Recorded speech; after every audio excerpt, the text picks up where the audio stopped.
स्वाध्याय करते थे, बहुत ज्ञान हो गया हमारे लिए, बहुत पढ़ लिया। नहीं, विराम मत करना।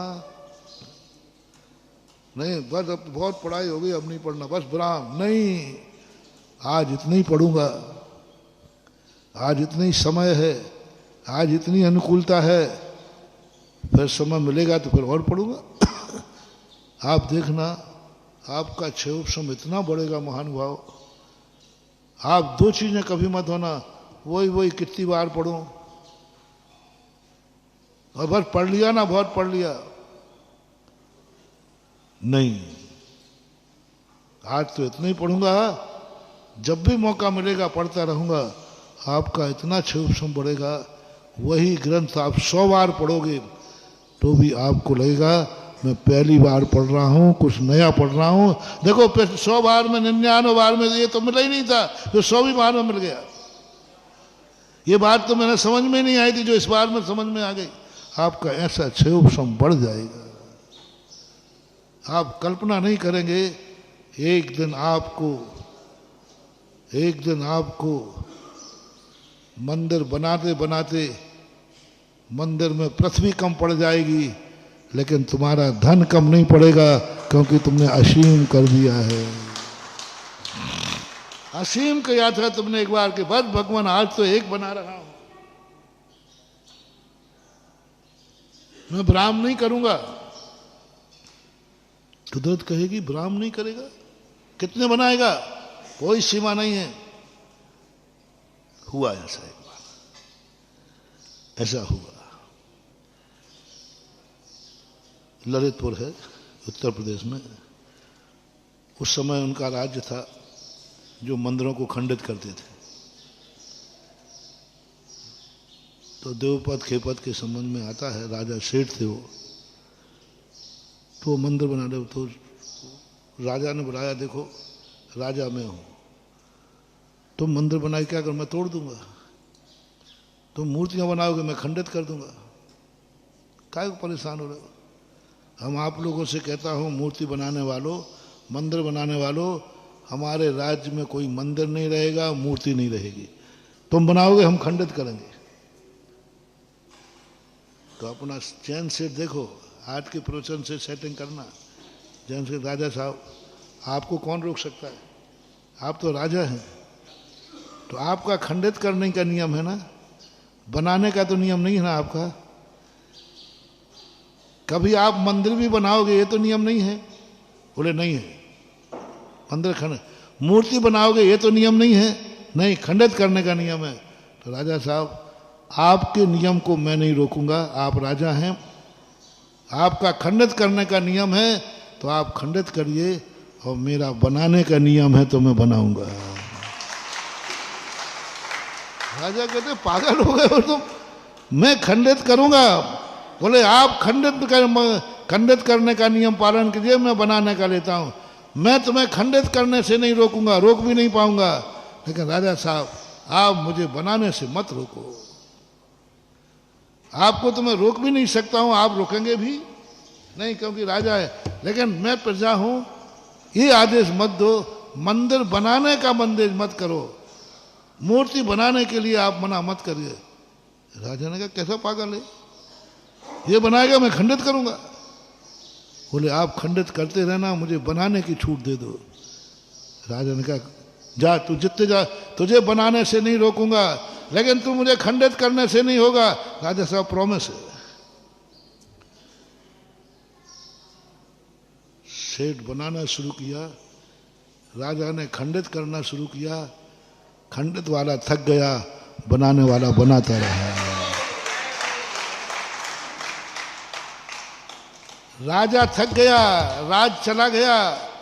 आज देवगढ़ में देखिए 50 किलोमीटर के एरिए में खंडित मूर्तियां जहां खोदो वहां मिलेंगी। दीवारों में देखना खंडित कर, पूरी प्राचीर, कितनी बड़ी प्राचीर, अभी इतनी बड़ी दीवार ही नहीं है यहाँ पर, 3-4 परकोटों में खंडित खंडित मूर्तियां रखी हैं। वो खंडित कर, वो बनाए वो खंडित करे। लेकिन उनका ठीक, और बनाने वाला नहीं थका। परिणाम ये है कि खंडित तो कर दी, लेकिन साबुत बनी नहीं, 40 मंदिरों में भरी पड़ी है साबुत। आज भी 40 मंदिर साबुत मूर्तियों से भरे पड़े हैं। जमीन में खोदो तो साबुत मूर्तियां निकलती हैं, साबुत मूर्तियां निकलती हैं। इंद्रधनुष मंडल विधान की वेदी की नींव खोदी थी, 2 फुट खोदी, 5 फुट की नेमिनाथ भगवान की मूर्ति निकली साबुत हमारे सामने। कितनी मूर्ति भरी पड़ी है, 50 किलोमीटर के एरिया में है। बनाने वाले को अपन कौन है? बनाने वाले के खंडित करने वाले? बात कह दो खंडित करने वालों से, तुम्हें जो करना है करो, मेरा नियम बनाने का है, मैं बनाता जाऊंगा, तुम खंडित करते जाओ। तुम्हें जो कुछ करना है ऐसे कह दो दुश्मनों से, तुम्हारा काम करो, बुराई कितनी करना है, हमारा काम तो भलाई करना है, तो हम भला करते जाएंगे। तुम्हारा नियम बुराई करने का और हमारा नियम भलाई करने का है, करते जाओ। महानुभाव चिंता मत करना, बुराई करने वाला एक दिन हारेगा, भलाई करने वाला कभी जीत हारता नहीं, वो जीतते ही जाएगा। कितना भी असत्य हो, लगने दो असत्य, एक दिन असत्य हारेगा और सत्य जीतेगा। कभी नहीं छोड़ना, कभी नहीं विचार करना, अपना नियम पक्का रखना। बस कर्मों को भी जो करना है करने दो, कर्मों को भी जो करना है करने दो। मुझे तो जो करना है वो मैं करूंगा, कर्म जो करेगा करेगा, फिर मैं वही करूंगा, फिर मैं वही करूंगा।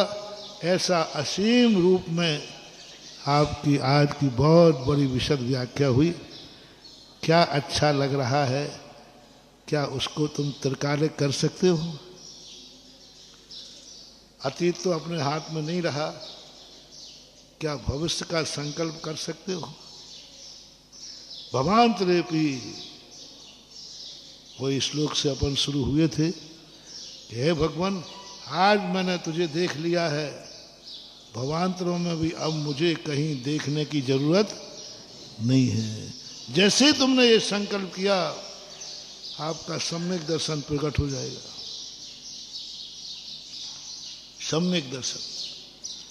मुनि व्रत एक अंतर मुहूर्त को भी पालन किया, मात इतना संकल्प किया, पाया ना मोक्ष पद जोनो। असीम है मेरा, जब तक मेरा अरहंत में नहीं बदलूंगा तब तक मुनि बनता रहूंगा। और 1 घंटे बाद मुनि मर गया तो भी वो भावलिंग के साथ सर्वार्थ सिद्धि चला गया। और एक व्यक्ति पूरे पूर्व कोटि वर्ष तक मुनि रहा, 8 वर्ष अंतर मुहूर्त, लेकिन नहीं, बस इसी जीवन के लिए मुनि हूं मैं, अगले जीवन की मैं गारंटी नहीं लेता हूं। अगले जीवन में तो मुनि पद से जो कमाया है वह मैं भोग विलासता करूंगा।